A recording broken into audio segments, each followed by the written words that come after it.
เมาลิ่นหมดราคาเมาสุราหมดอายเมากายลืมแก่เมาผัวเมาแม่เมียลืมพ่อลืมแม่เมาทรัพย์สมบัติลืมศาสนาเมาตัณหาหูหนวกตาบอดมันเมาแล้วมันลืมไปหมดมันหลงนั่นบอกว่าแต่เนี่ยญาติแต่โยมได้เป็นตะพะแต่สงฆ์สมณเณรก็คือกันลืมคือกันนะความกตัญญูกตเวทีนี่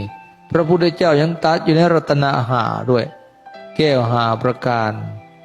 ข้อสุดท้ายเลยกตัญญูกตเวทีบุคคลผู้หูบุญคุณและตอบแทนอันนี้เป็นแก้วอันประเสริฐที่หาได้ยากในโลกประการสุดท้ายข้อที่หาว่าเป็นธรรมดาเลยความกตัญญูกตเวทีเด้อพอมันยากคือว่าในสิเหตุได้ยากสุดท้ายไม่อยากลืมบุญคุณผู้มีพระคุณได้ดีเลยก็ลืมไปหมดลืมหมดครูบาอาจารย์ลืมหมดหมู่หมดครูที่เคยเห็นความดีต่อกันที่เคยเอื้อเฟื้อกันเคยอยู่เคยกินน้ำกันลืมว่าแหละ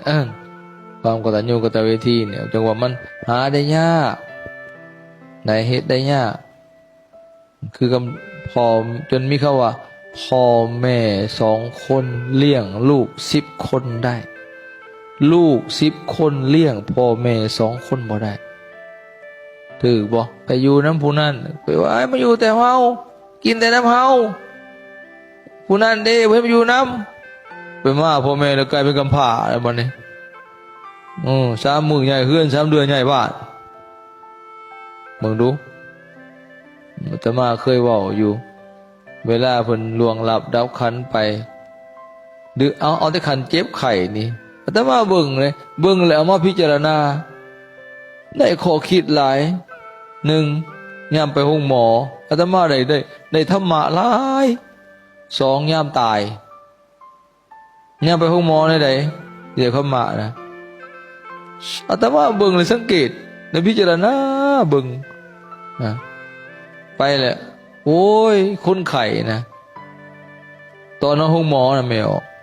หมากแอปเปิลหมากลาแซงนมมันนั่นนมอันนี้หิวปิกตาไปตอนเราสู้นะคันเรากินได้ก็ไข้อยู่ตอนนะบางคนเอาบ่วงจนเอาบ่วงหายเขาแม่เฒ่าป้าเฮาได้นี่มาตอนเจ้าเด้อได้บอกเอาแซงนมนั่นนมนี่มากล้วยหอมจักแต่ข้าวเราอยู่ดีไม่แห้งเจ้าเลยเคยได้กินหรือ